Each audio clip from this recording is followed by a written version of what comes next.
Ladies and gentlemen, please welcome our speaker, Douglas Kruger, with his speech entitled The Smallest Greatest Victory. The Smallest Greatest Victory, Douglas Kruger.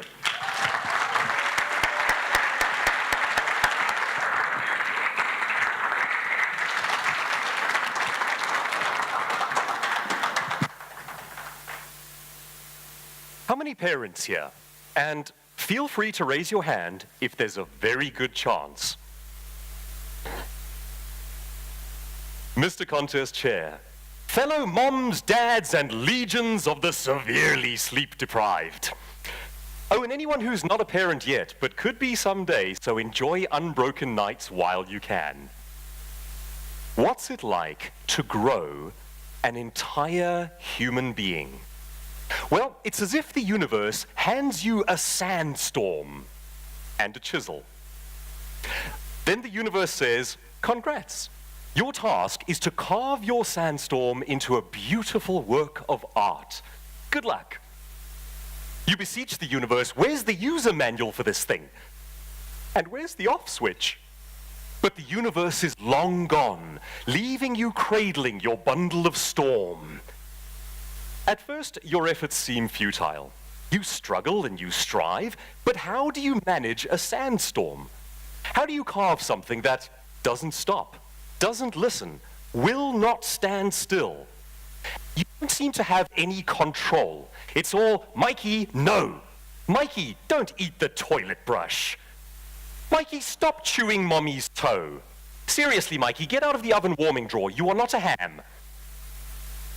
Michael is our 1-year-old.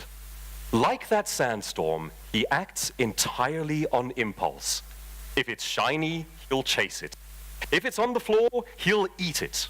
If there's a pool of water, he'll march headlong into it and make Daddy perform a terrified splashy barrel roll and ruin his new watch.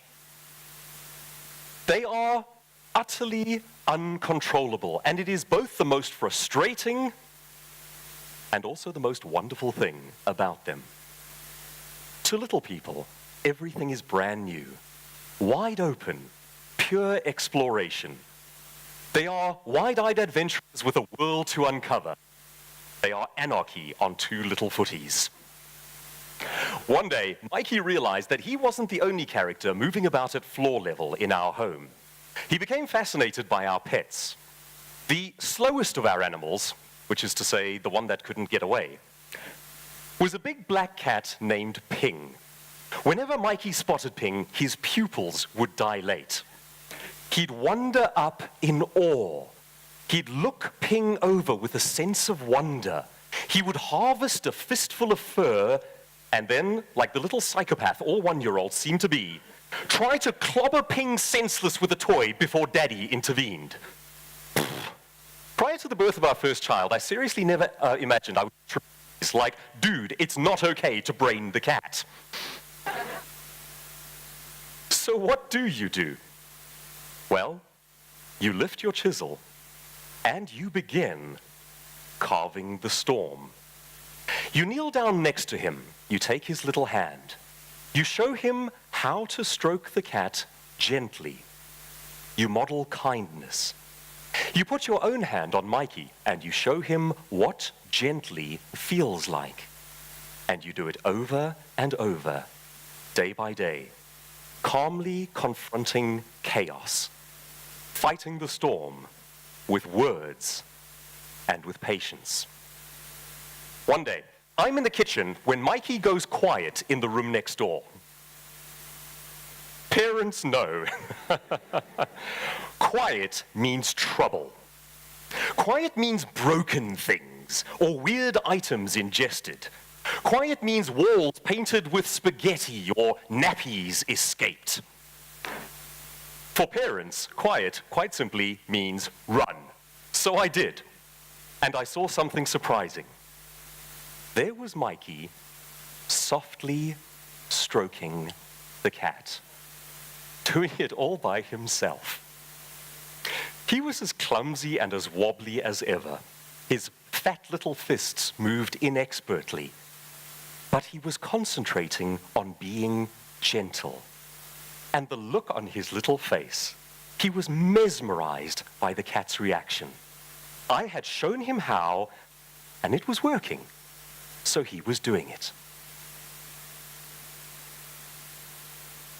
It's such a small victory, but it's also the world's most important victory. Because it's the beginning of a series of little victories that ultimately make up a whole life, a whole person. It's the beginning of pushing back the darkness with light, love, order. It's the beginning of showing just one little human being, my little human being, how to be good, how to be kind, how to grow up well, so that one day he just might pass that on and create another good, kind human being. Or two. Or three or four. I really don't know what his love life is going to be like. On the one side, we have chaos, violence, the disorder of the storm. On the other, kindness, cultivation. It is unbelievably hard to carve an entire good human being out of a sandstorm. But each time you and I teach them to master their world with a little kindness, a little compassion, you and I give a gift to the future. It's not much, stroking a cat gently, but it's important. It's the beginning of a trajectory, and one day it could mean everything. There's not much in life that's harder, more terrifying, more overwhelming. I'm terrified too.